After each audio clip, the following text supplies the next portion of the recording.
안녕하세요. 예수비전 성결교회 안희연 목사입니다. 광주 안디옥교회 박영우 목사님께서 전화를 하셨어요. 제가 이제 못 받았다가 뒤늦게 확인하고서 연락을 드렸습니다. 광주 안디옥교회가 코로나19 기간 동안에 얼마나 당국으로부터 핍박을 많이 받았는지 다들 아실 겁니다. 예배 관련해서 진짜로 극심한 박해를 받았습니다. 부산의 손영보 목사님 목회하시는 세계육교회가 그런 박해를 많이 받았죠. 서울의 은평구에서 목회하시는 은평제일교회 심어보 목사님, 그 교회가 또 박해를 많이 받았죠. 우리 예수비전 성결교회도 마찬가지입니다. 4번이나 폐쇄될 정도로 어려움을 많이 겪었습니다. 구청에서 고소를 했었고, 또 저희 교회에서 구청을 대상으로 소송을 제기했었고, 하여튼 좋은 결과가 나왔습니다. 박영우 목사님께서 전화를 하신 것은 박영우 목사님 예배 이 집합 금지 명령과 관련해서 대법원 판결이 18일에 이루어지기 때문입니다. 전원 합의체 결론을 내리기로 했더라고요. 이거는 광주 안디옥교회 한 교회에 해당하는 사안이 아닙니다. 한국교 전체에 해당되는 사안입니다. 알릴 필요가 있다고 생각이 되었습니다. 연합뉴스 TV 기사 내용을 제가 인용을 해드릴게요. 코로나 집합금지 적법성 대법원 전원 합의체가 심리. 코로나19 확산 당시 방역 당국이 내린 집합금지 처분이 적합했는지 대법원 전원 합의체가 심리할 방침입니다. 대법원은 광주 안디옥 교회가 광주시를 상대로 낸 집합금지 처분 취소 소송 등 7건을 오는 18일 전원 합의체에서 논의합니다. 안디옥 교회는 2020년 8월 정부의 금지 명령을 어기고 6차례 대면 예배를 강행했고, 목사는 1심에서 벌금형을 선고받았습니다. 교회는 집합금지 처분이 부당하다며 소송을 냈으나 1, 2심은 집합금지 처분이 종교의 자유 침해가 아니라며 받아들이지 않았습니다. 1심, 2심에서는 받아들여지지 않았는데 이제 대법원에서 판결을 내리는데 전원 합의체로 판결을 내리게 되는 겁니다. 이게 한국계 전체에 아주 큰 파장을 일으킬 수 있는 사안입니다. 18일이에요. 이 부분을 놓고 여러분들이 기도를 좀 많이 해주시기를 바랍니다. 사실 당국이 예배 인원을 제한한 것은 헌법에 위배되는 겁니다. 종교의 자유를 침해한 거거든요. 헌법은 상위법입니다. 감염병 예방법은 하위법입니다. 하위법이 상위법을 침해할 수는 없는 겁니다.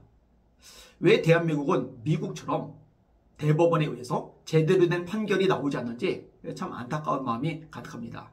미국 연방대법원에서는요, 코로나19 방역보다 종교의 자유가 우선한다고 판결을 내렸죠. 수정헌법 1조에 근거해서 그런 결론을 내린 겁니다.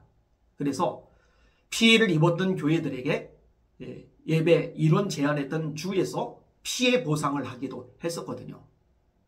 한국에서도 사실 동일하게 결론이 내려져야 됩니다. 형평성에 있어서도 문제가 심각했다고 제가 수없이 반복해서 말씀을 드렸어요. 법이라는 거는요, 높은 사람이든 낮은 사람이든 부자든 가난하든 많이 배웠든 못 배웠든 이 모든 사람에게 공평하게 형평성 있게 적용이 되어야 됩니다.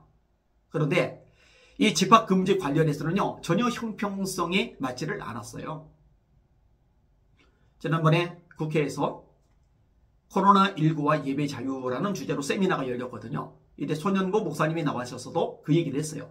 예배를 그렇게 탄압하며 짓밟을 때 한 절에서는요 1500명이 모였어요. 그런데 고위 공무원들이 왔거든요. 정치인들이 왔거든요. 이거 제한을 안 해요. 교회만 제한을 한 거죠. 이 관련된 자료는 저도 많이 가지고 있어요. 얼마든지 근거로 제시할 수가 있습니다. 그 다음에 일반 시설과도 비교가 많이 되었잖아요. 코스트코니, 이마트니, 홈플러스니, 그 다음에 뭐 현대백화점이니, 뭐 신세계 백화점이니, 그 백화점들. 제가 자주 얘기하는 거는 여의도에 있는 더현대 백화점이죠. 더현대. 10일 동안 200만 명이 모였어요. 하루에 20만 명. 그런데 인원 제한 안 해요. 공무원 출동 안 해요. 경찰 출동 안 해요. 저희 교회는 매주 출동을 했거든요. 사실은요, 이 부분에 대해서 한국교회, 특별히 중심에 계시는 리더분들, 교계 연합단체장들, 이 교단장님들이 책임이 있습니다. 목소리를 안 낸 거예요. 싸우지를 않은 거예요. 사실은 이 당국에서 예배 인원 제한을 할 때 본인들이 긴장을 했었다는 것 잘 알려져 있잖아요. 만약에 예배를 건드렸을 경우 후폭풍이 거셀 것이기 때문에 조심조심하면서. 근데 웬걸요, 한국교회가요, 꿀먹은 벙어리처럼 침묵하는 거예요. 시키는 대로 너무너무 고분고분한 거예요. 예배를 짓밟는데도요, 항의조차 못하는 거예요. 목소리조차 못 내는 거예요. 이러니까 우습죠. 얕잡아 보이는 거죠. 그다음부터 함부로 19명만 모여라, 20%만 모여라, 30%만 모여라, 10%만 모여라, 방송 요한만 모여라.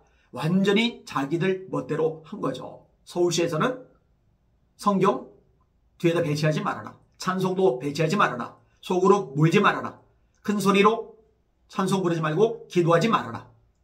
이런 일들이 가능했던 거죠. 두리명실 그냥 넘어가서는 안 됩니다. 한국교회가 이 문제를 가지고서 하나님 앞에 철저하게 회개하고서 매듭을 지은 다음에 넘어가야 됩니다. 그냥 넘어가는 분위기 너무 가슴이 아프고 속상합니다. 이건 정죄하려고, 욕하려고 하는 이야기가 아닙니다. 하나님 앞에서 교회가 바로 서지 못한 부분들 회개하는 것이 한국교회의 복이 되기 때문에 이야기를 하는 겁니다. 이 부분을 놓고서도 결자 해제하는 한국교회 되도록 기도 많이 해주시기를 바랍니다. 날마다 주님 바라보고 주님의 이름으로 전진하며 승리합시다. 할렐루야.